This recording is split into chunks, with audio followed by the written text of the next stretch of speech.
राधे राधे। जय श्री कृष्णा। पूज्य गुरुदेव का भजन आप सबके बीच लेकर आया हूँ। भजन सुनकर आनंद लीजिएगा। आनंद लेने के बाद ज़रूर बताइएगा, कमेंट करना न भूलिएगा। जय जय राधा वल्लभ श्री हरिवंश, जय जय श्री वृंदावन श्री बनचंद, जय जय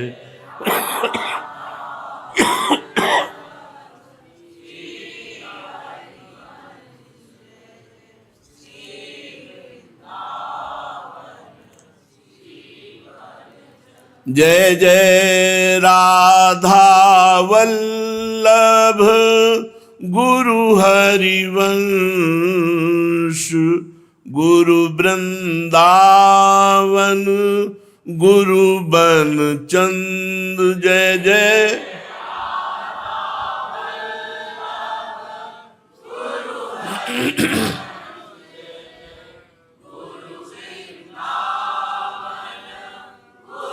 बनचंद, जय जय राधा वल्लभ श्री हरिवंश, जय जय श्री वृंदावन श्री बनचंद, जय जय राधा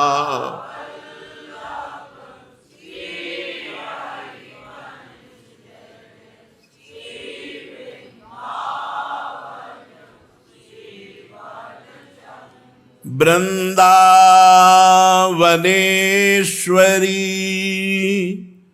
तवैव पदारविंदम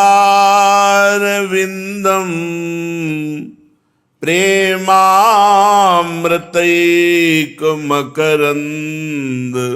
रसौघ पूर्णम, हृद्यर्पितं मधुपते स्मरतापमुग्रं निर्वापयत् परम शीतलमाश्रयामि,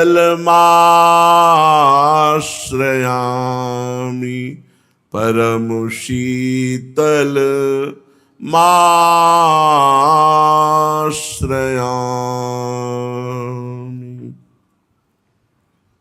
परम सच्चिदानंद घन प्रेमानंद स्वरूप नवनिभृत निकुंज महामहिम परम पावन श्री वृंदावन धाम, श्री वृंदावन धाम के लाडले युगल सरकार प्राणाराध्य प्राणप्रिय श्री प्रिया प्रीतम जू, समस्त सहचरी वृंद खग मृग पशु पंछी तरुलता यमुना रस रानी रज रानी समस्त ब्रजवासी परिकर,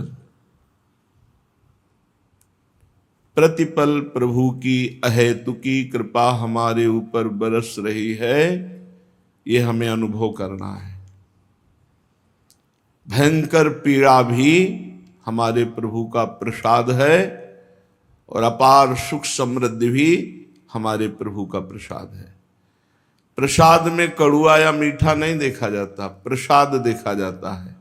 और प्रसाद का परिणाम होता है प्रसादे सर्व दुखानाम हानिरस्योपजायते, वो समस्त दुखों का नाश करके प्रसन्नता प्रदान करता है।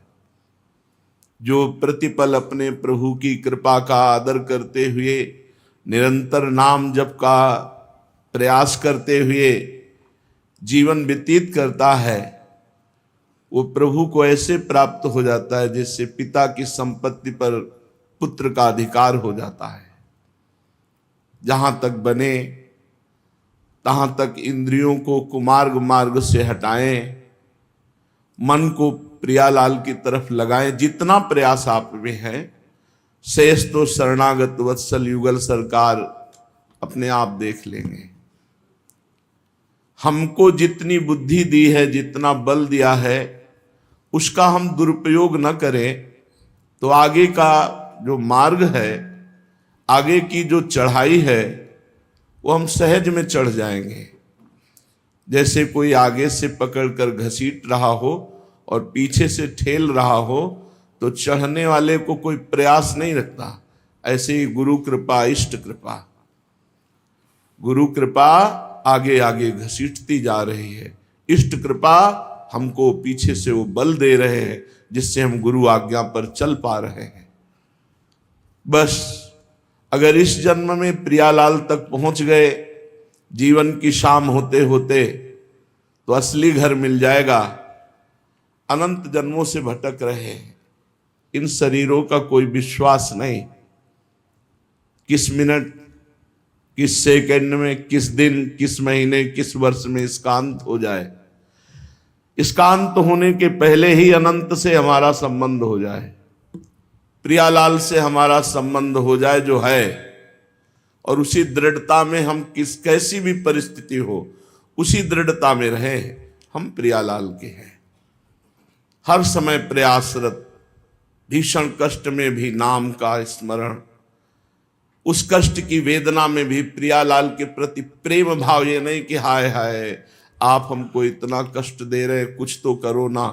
नहीं, खेलो, आप मुस्कुराओ, हाँ इतनी सामर्थ्य दे दो कि आपका स्मरण न छूटे बस।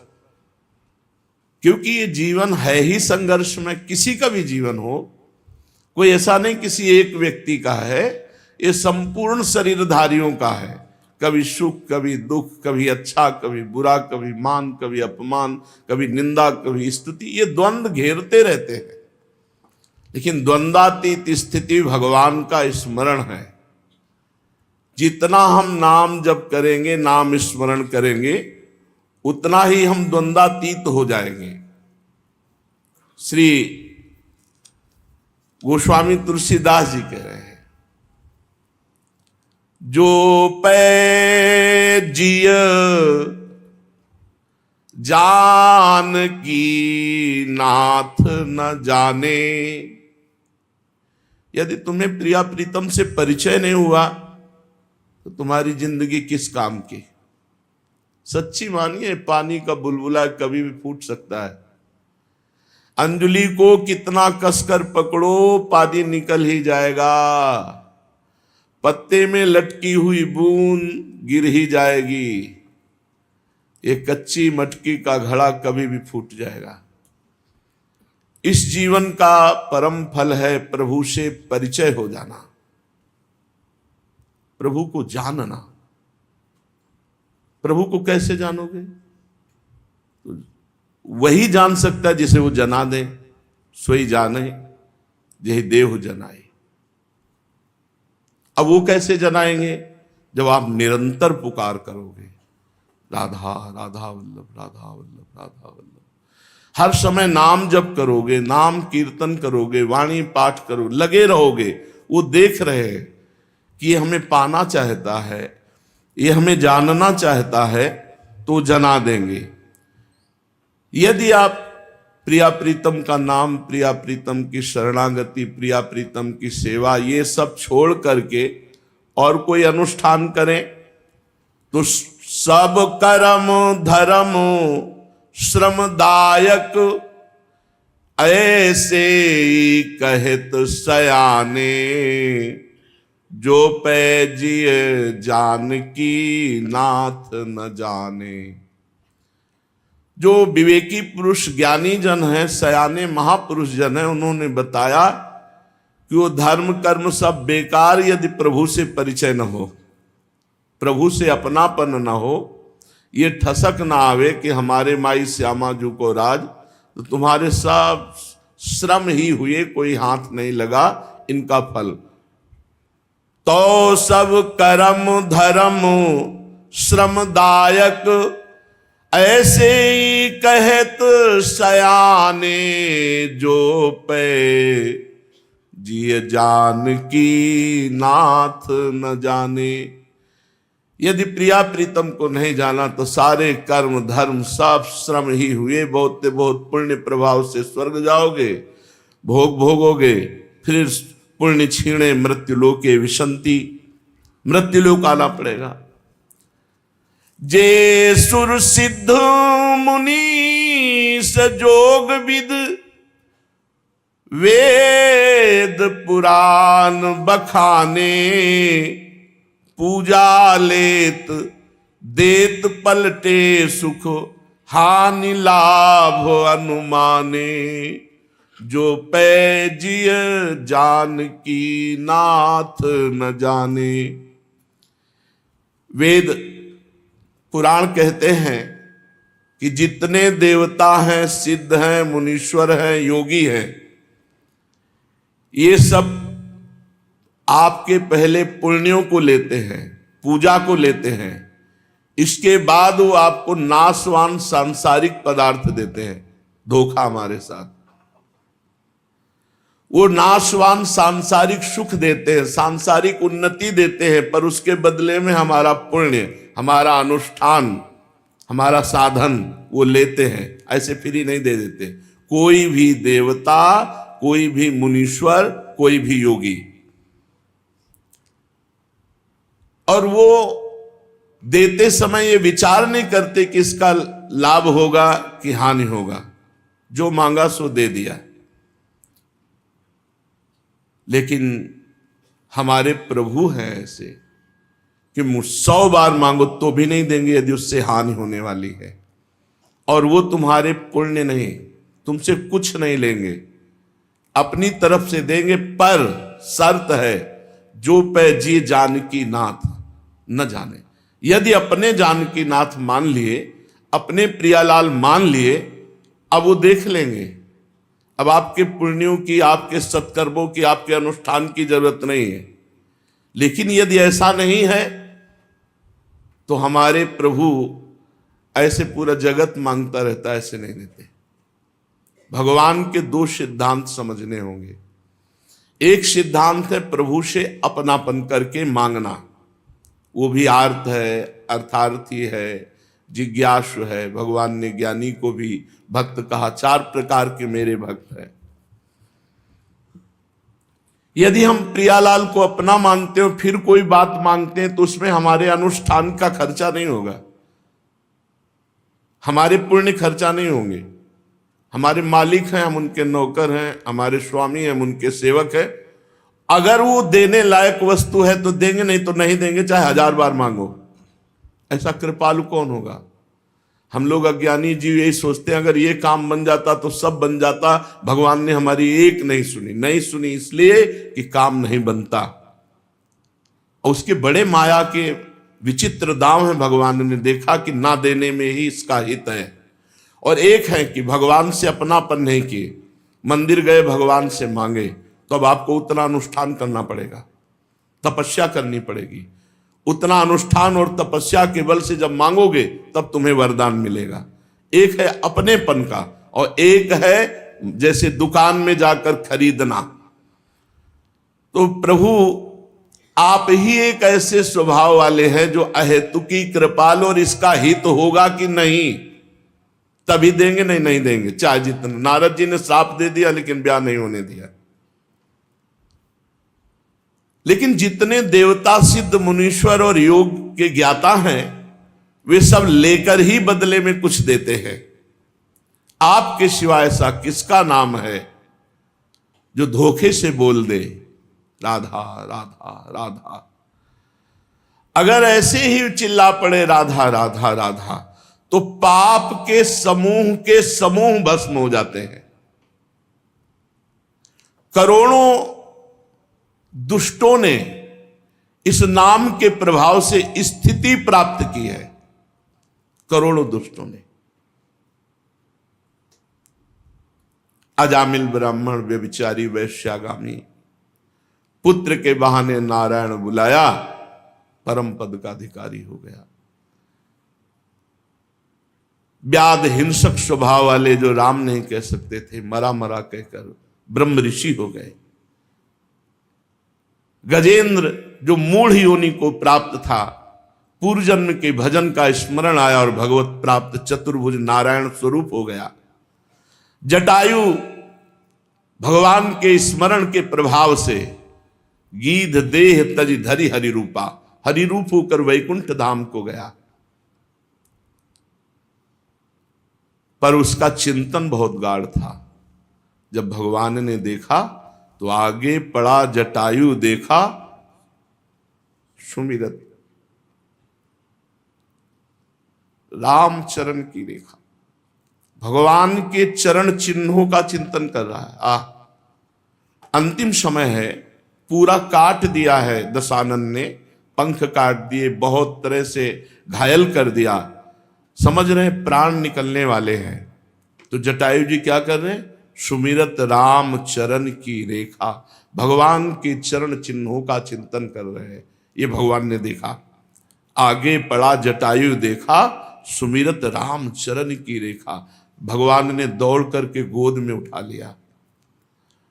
और जो अंत्येष्टि क्रिया दशरथ जी को सौभाग्य नहीं मिला, वो जटायु जी को सौभाग्य मिला।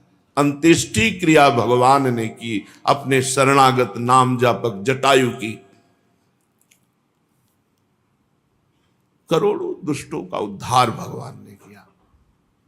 काको नाम धोखे हो सुमिरत, पातक पुंज पराने, विप्र बधिक गज गीध कोटि खल, कौन के पेट समाने। कौन ऐसा है जो नीच पतितों को, दुष्टों को उद्धार करे, अपने गले से लगावे? ऐसा कोई नहीं है। आप हो प्रभु। धोखे से भी आपका नाम निकल जाए तो आप परम मंगल करने वाले हो। हे प्रभु, मेरु से दोष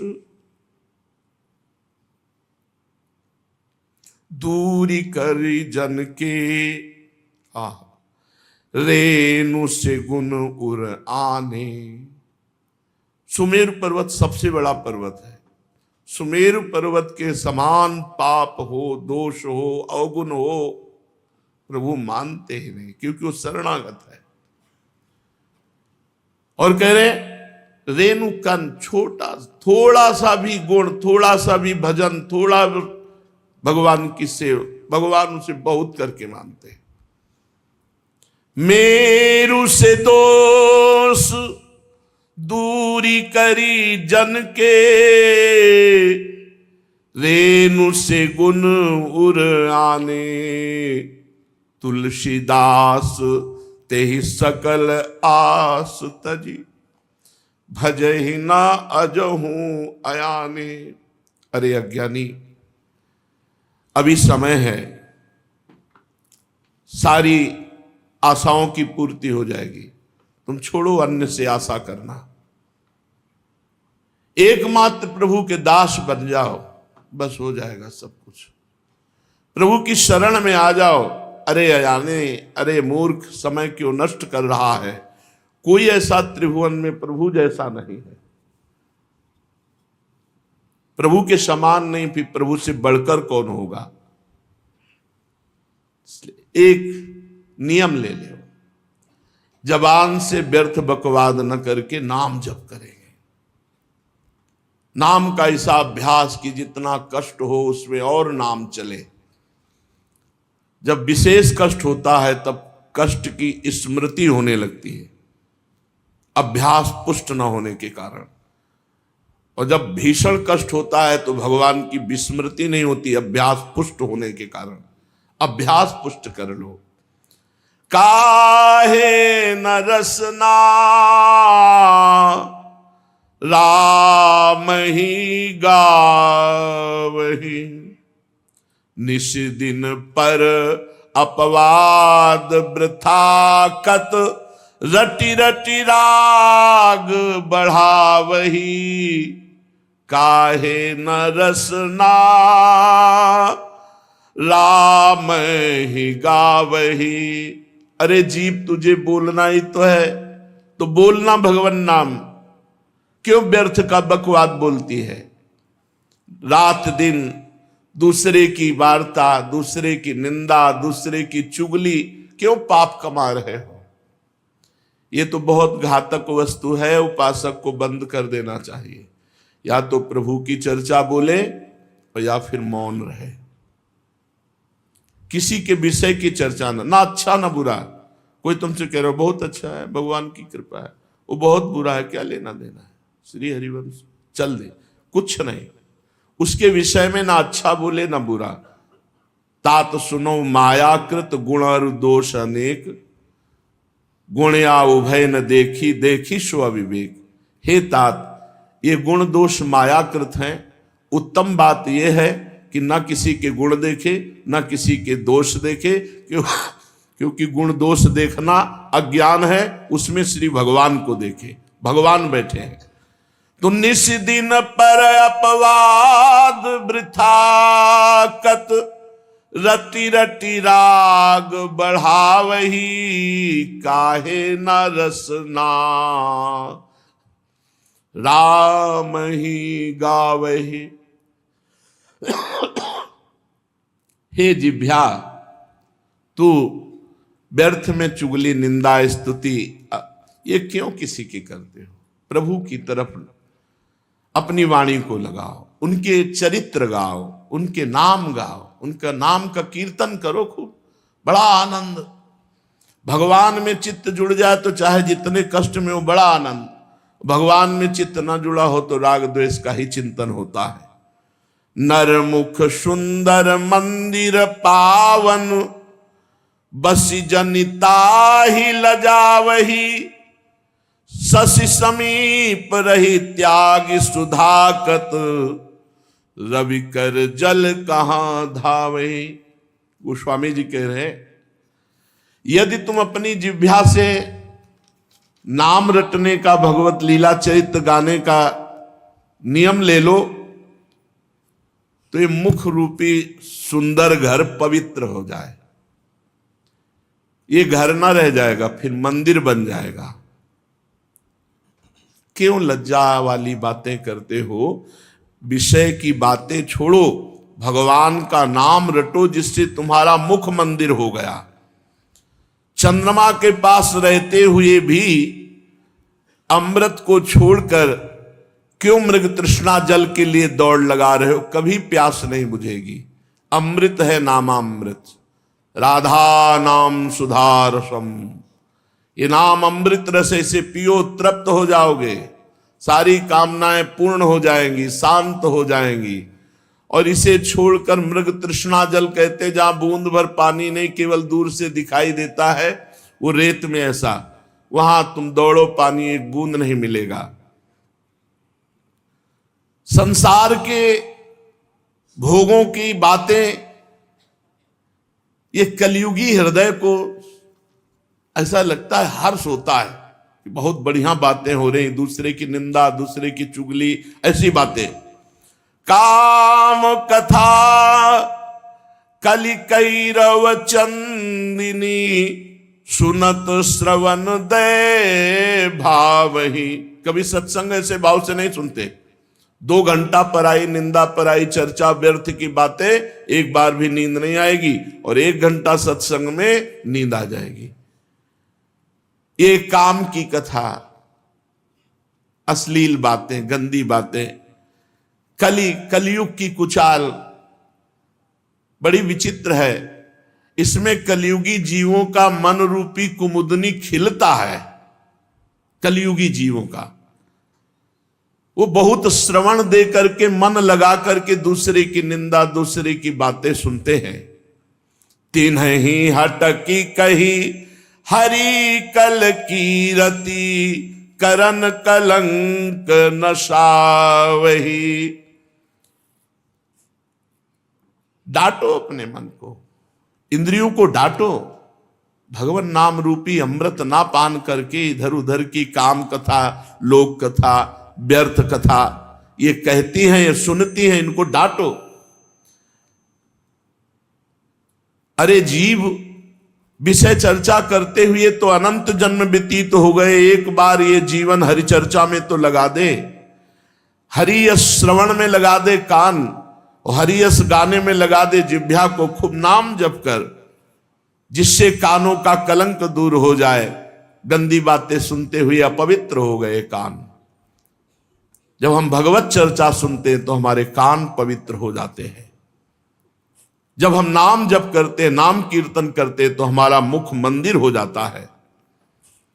जात रूप मति जुगति रुचिर मनी, रचि रचि हार बनावही, सरन सुखद रवि कुल सरोज रवि, राम नृपहि पहिरावही। ए बुद्धि, तू युक्ति रूपी सुंदर मणियों की स्वर्णमयी माला रच।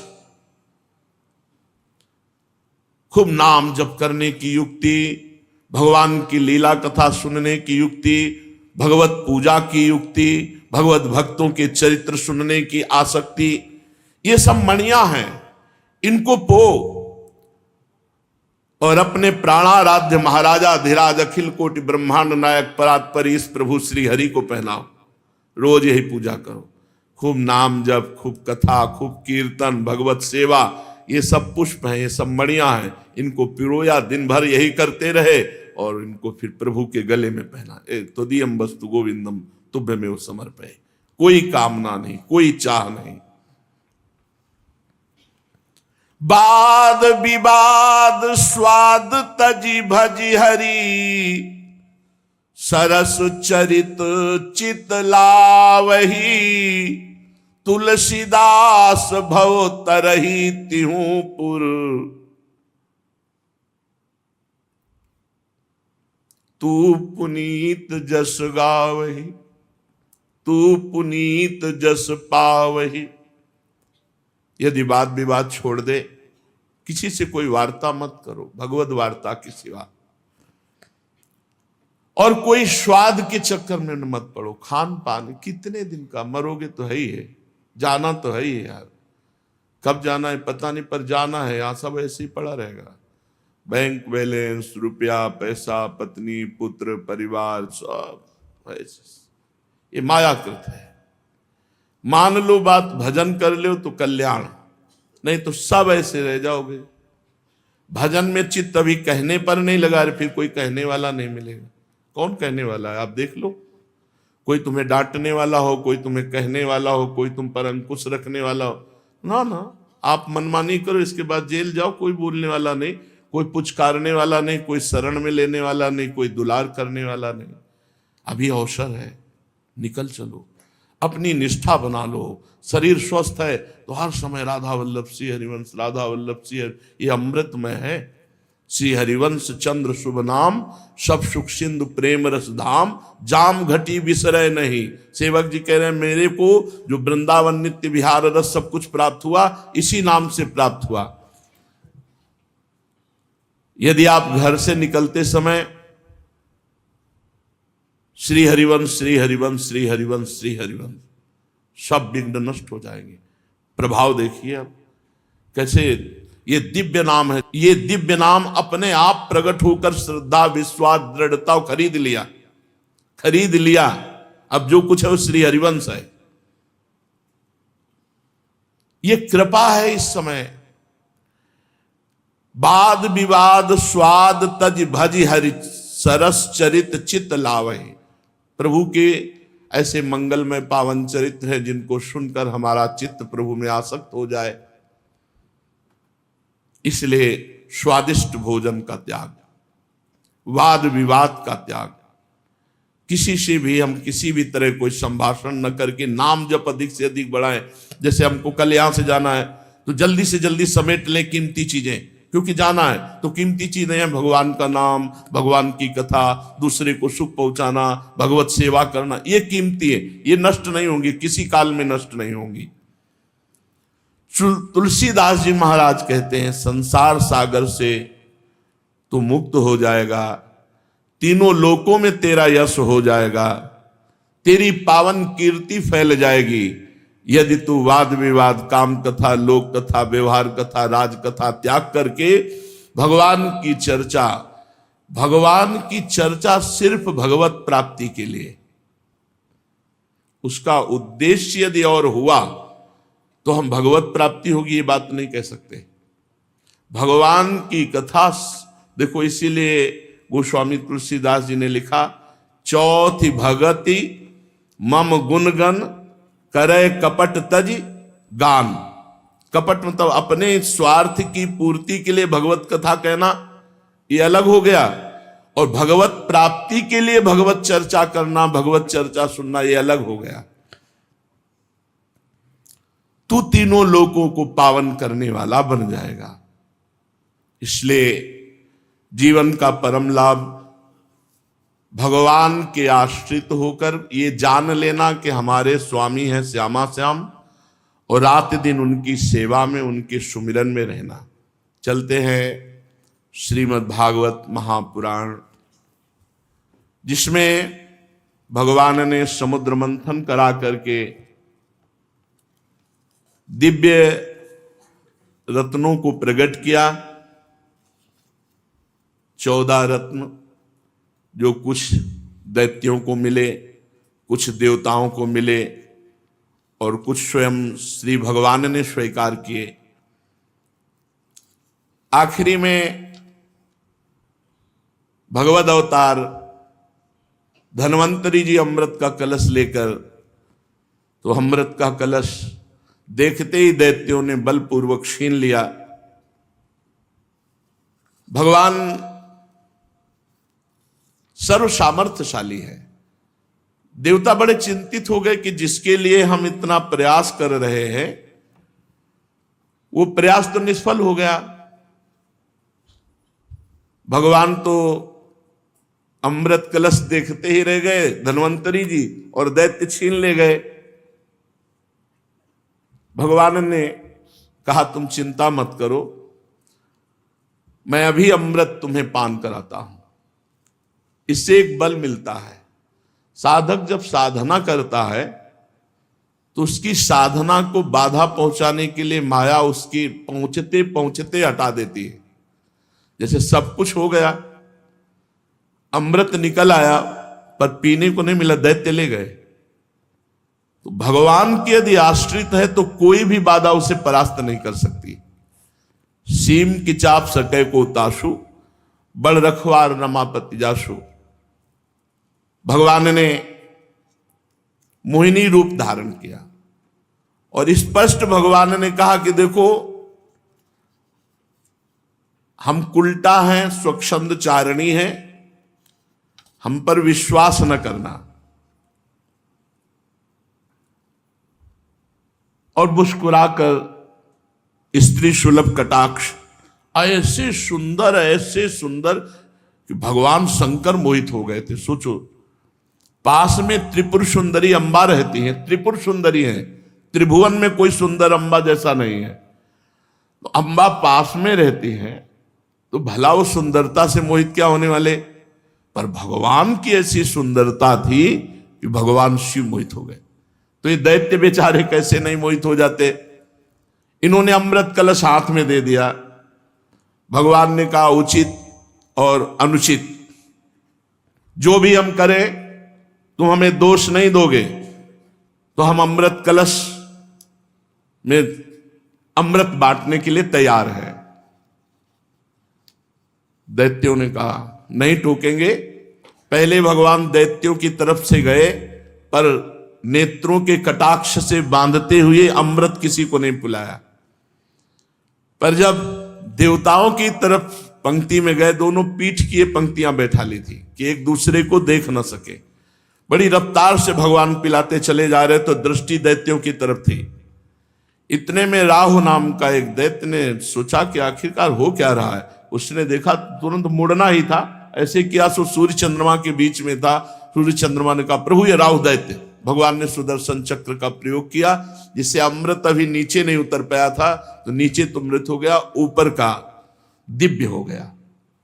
अमृत पान करके वो आज भी सूर्य और चंद्रमा को पूर्णिमा और अमावस्या को ग्रहण लगते हैं।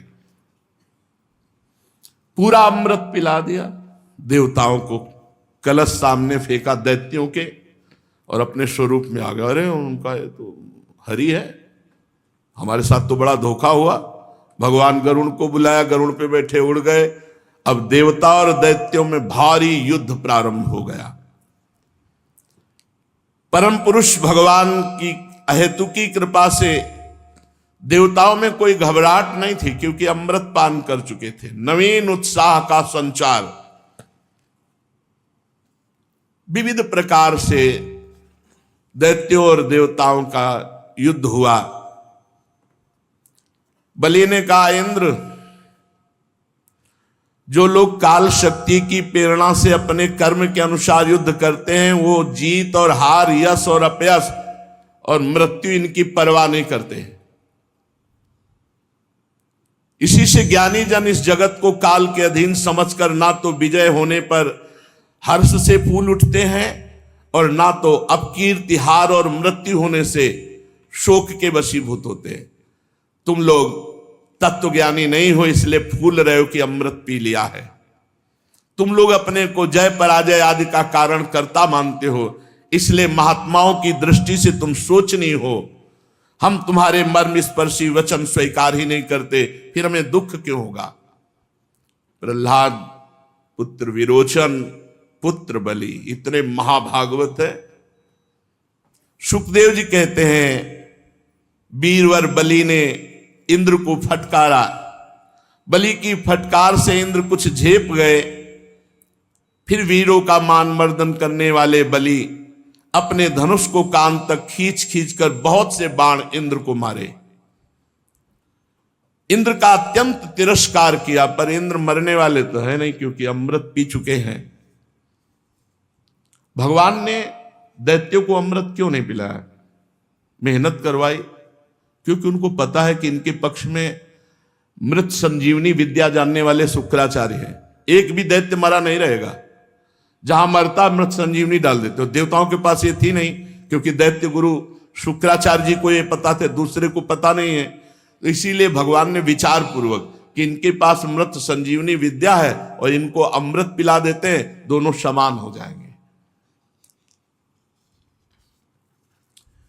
देवराज इंद्र और बलि का बहुत समय तक युद्ध हुआ।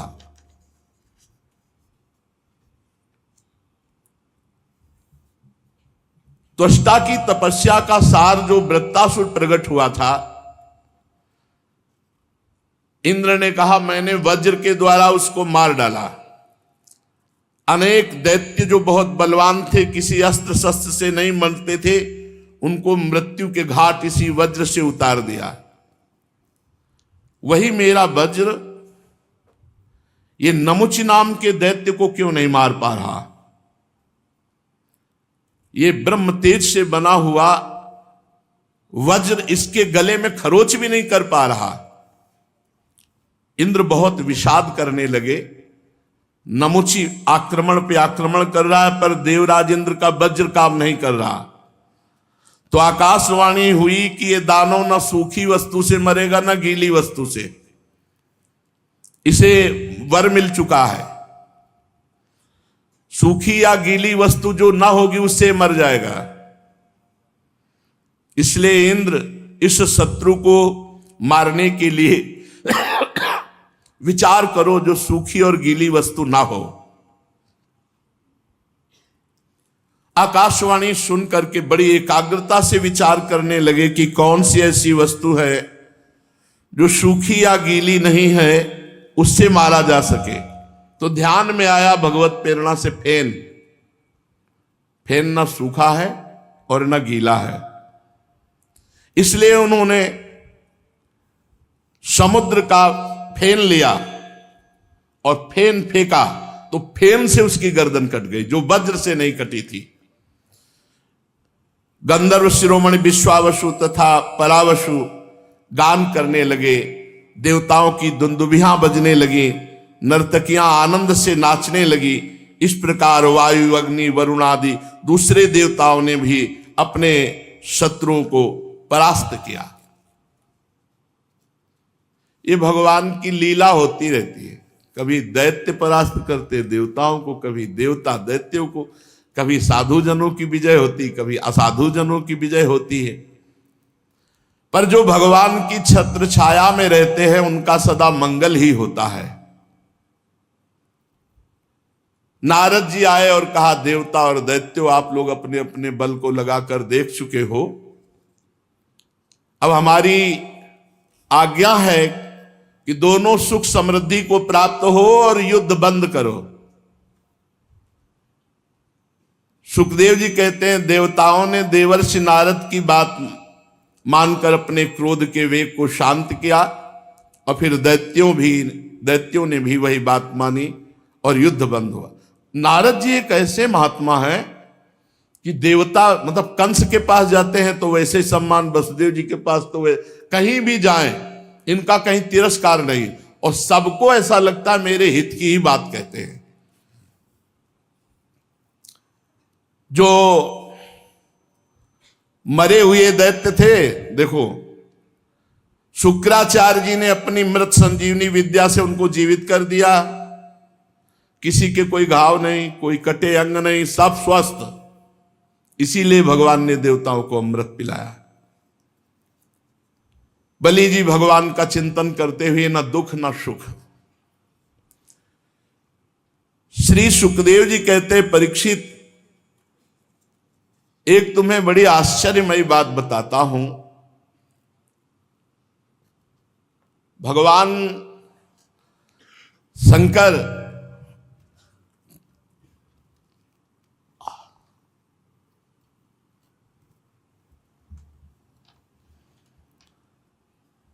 जब ये सुना कि भगवान ने मोहिनी अवतार धारण किया है, असुरों को मोहित करके देवताओं को अमृत पिला दिया, तो सती से कहा देखो हम जा रहे हैं भगवान के जहां जहां अवतार होते हैं वो अवतारों के दर्शन करते हैं, अब हम इस मोहिनी अवतार के दर्शन के लिए जा रहे हैं। देवी ने कहा कि हम भी साथ चलेंगे, माता जी ने। तो कुछ गणों ने, नित्य पार्षद जो हैं, उन्होंने कहा हम भी साथ चलेंगे, भगवान के दर्शन करेंगे। भगवान गौरी शंकर और उनके पार्षद ये सब भगवान के धाम पहुंचे। भगवान मुस्कुराए, सर्वांतर्यामी हैं। खड़े होकर प्रणाम किया भगवान श्री हरि ने, विराजो महाराज, आज ये शिव परिकर कैसे पूरा आगमन हुआ, कारण क्या है? महादेव जी ने कहा समस्त देवताओं के आराध्य देव आप, विश्व विजयी जगदीश्वर जगत स्वरूप हैं। समस्त चराचर पदार्थों के मूल कारण ईश्वर और आत्मा भी आप ही हैं। इस जगत का आदि अर्थात प्रकट करने वाले, मध्य अर्थात पालन करने वाले, अंत अर्थात प्रलय करने वाले आप ही हैं। आप अविनाशी हैं, आप हमारे स्वरूप हैं। आप दृष्टा दृश्य, भोक्ता भोग भाव से रहित है। वास्तव में आप चिदानंद मात्र ब्रह्म हैं। प्रभु, ये हमने आपका अवतार सुना है, मोहिनी अवतार।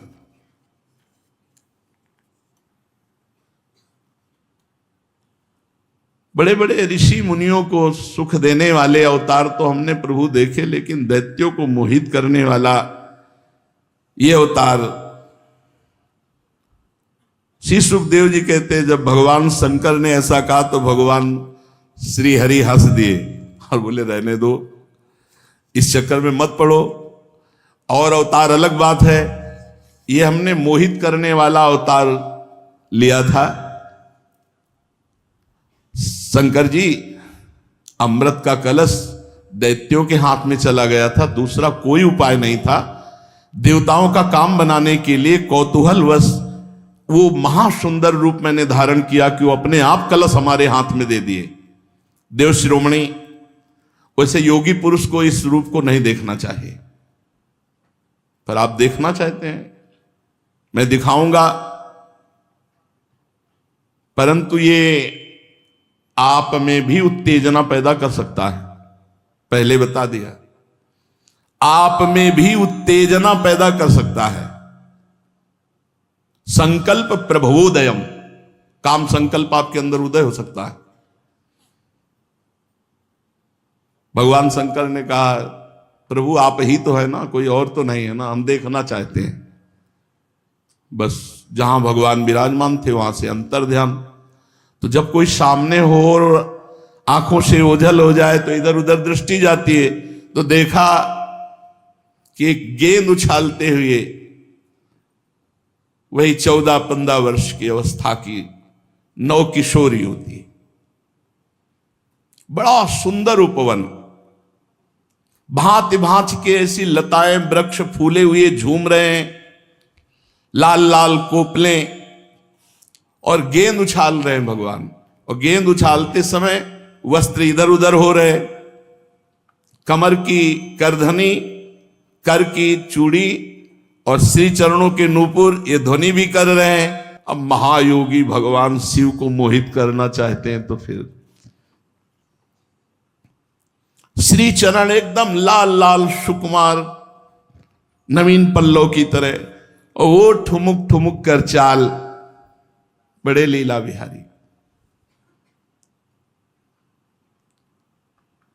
धीरे से गेंद ऐसी मारी जो महादेव जी के नजदीक जाए। उठाने के लिए गए हों और ये भूल गए महादेव जी के अभी हरि से कहा था मोहिनी रूप दिखा देना। उनको ये नहीं पता ये मोहिनी रूप भगवान का है। गेंद उठाया और भाग पड़े। महादेव जी की तरफ तिरछी नजर से देखा, मानो बुला रहे हैं। देख लो, शब्द स्पर्श रूप रस गंध विजयी होते जो महादेव की उपासना करते हैं। अरे ये तो योगींद्र मुनींद्रों के गुरु हैं। इतने आसक्त हो गए मोहिनी में कि त्रिपुर सुंदरी गौरी भगवती पास में विराजमान है, देखा भी नहीं और भाग पड़े और विह्वल हो गए। गण भी आश्चर्यचकित हो गए कि ये क्या लीला कर रहे हैं महादेव। बस महादेव जी को लगा कि एक बार गले से लगा ले, एक बार गले से लगा ले। मोहिनी उतना ही भागती थी जिसमें महादेव जी को लगे कि मैं अभी पकड़ लिया। अब धीरे धीरे वायु ऐसी जोर की आई कि साड़ी उड़ गई। क्योंकि योगींद्र मुनिंद्रों के गुरु अगर थोड़ा भी अवसर मिला तो तुरंत ज्ञान जागृत हो जाएगा। करधनी खुल गई और साड़ी उड़ गई। अब तो मोहिनी भगवान का एक एक अंग इतना सुंदर, जहां आंखें जाती वहीं मन रम जाता। भगवान शंकर अत्यंत आकृष्ट हो गए और मोहिनी भी ऐसी हाव भाव प्रीति दिखाने लगे कि वो भगवान शंकर पर आ सकते हैं, वो भगवान मोहिनी पे आ सकते हैं, तो वो मोहिनी भगवान शंकर जी पर आ सकते हैं। महाज्ञान समुद्र भगवान शंकर मोहिनी के हाव भाव से लज्जा छोड़ करके दौड़ पड़े मोहिनी का आलिंगन करने के लिए। ऐसे भाग रहे जैसे कुलवती कोई स्त्री लज्जावान भाग रही हो, ऐसे भगवान भाग रहे, छूना मत, ऐसे चेष्टा करते हुए। और एक दौड़ती है, एक वृक्ष के आड़ में होकर फिर महादेव की स्थिति देखती और हंसने लगती है, फिर इशारा करती है। भगवान शंकर बार बार सावधान होना चाहते हैं, लेकिन देख लो, अत्यंत वेग से दौड़ करके मोहिनी का जूड़ा पकड़ा और हृदय से लगा लिया। जे ही हृदय से लगाया तो शांति हो गई, क्योंकि भगवान ही तो है ना परम शांत। अब वो बाल खुल गए थे। जब भुज पास हटाया तो देखा हरि, जब भुज पास किया तो मोहिनी, और जब भुज पास हटाया बोले प्रभु गजब का रूप, गजब का रूप, ऐसा अवतार तो हमने कभी ले। बोले मना कर रहे थे ना कि योगियों के लिए नहीं है, ये तो भोगियों को आकर्षित करने वाला है।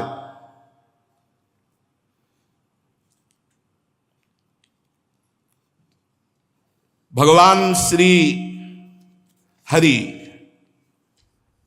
उन्होंने कहा देव शिरोमणे, भगवान ही तो है ना, कोई दूसरी स्त्री थोड़ी है कि वो कामासक्त हो गए। भगवान ने कहा, श्री हरि ने, देव शिरोमणे, मैं ये देख रहा हूं कि ये सब हुआ, पर आपकी निष्ठा में कोई फर्क नहीं है। ये बड़े आनंद की बात है कि मेरी अपार माया का प्रयोग आपके ऊपर हुआ, ऐसे हाव भाव किए, पर आपकी स्थिति वही रही। स्थिति में आप, ये तो भगवान नहीं देख सकते ना, स्थिति नहीं बिगड़ी, ये लीला बाहरी हुई, पर स्थिति लीला बाहरी इसीलिए हुई कि हरि ही है, वो जान रहे शिव जी कि हरि है, तो हरि और हर में कोई अंतर थोड़ी है। यद्यपि मेरी ये गुणमयी माया बड़ों बड़ों को मोहित कर देती है, फिर भी अब ये आपको कभी मोहित नहीं करेगी, क्योंकि सृष्टि आदि के लिए समय समय पर उसे शोभित करने वाला काल मैं ही हूं। इसलिए मेरी इच्छा के विपरीत यह रजोगुण आदि की सृष्टि माया नहीं कर सकती। जिस पर मैं कृपा करता हूं उसे माया परास्त नहीं कर सकती। श्री सुखदेव जी कहते, परीक्षित, इस प्रकार भगवान श्री हरि ने भगवान शंकर का सत्कार किया। तब उनसे विदा लेकर के एवं उनकी परिक्रमा करके वे अपने गणों के साथ कैलाश को चले गए। भरतवंश शिरोमणि भगवान शंकर ने बड़े बड़े ऋषियों की सभा में अपनी अर्धांगिनी सती देवी से अपने हरि रूप की अंशभूता मायामयी मोहिनी का इस प्रकार प्रेम से वर्णन किया था कि देवी, तुमने देखा परम पुरुष परमेश्वर भगवान श्री हरि की माया। देखो, यूं तो मैं समस्त कला कौशल विद्या आदि का स्वामी और स्वतंत्र भगवान हूं, फिर भी उस माया से विवश होकर मोहित हो गया। फिर दूसरे जीव परतंत्र हैं, वो मोहित हो जाए तो इसमें कौन से आश्चर्य की बात है। जब मैं 1000 वर्ष की समाधि से उठा था, तब तुमने मेरे पास आकर यह प्रश्न किया था कि तुम किसकी समाधि लगाते हो। तो ये वही साक्षात आत्मस्वरूप सनातन श्री हरि हैं, जिनको मैं समाधि में ध्यान के द्वारा उनके रूपानंद का पान करता रहता हूं। ना तो श्री हरि को काल ही सीमा में बांध सकते हैं और न वेद ही वर्णन कर सकते हैं। इनका वास्तविक स्वरूप अनंत और अनिर्वचनीय है।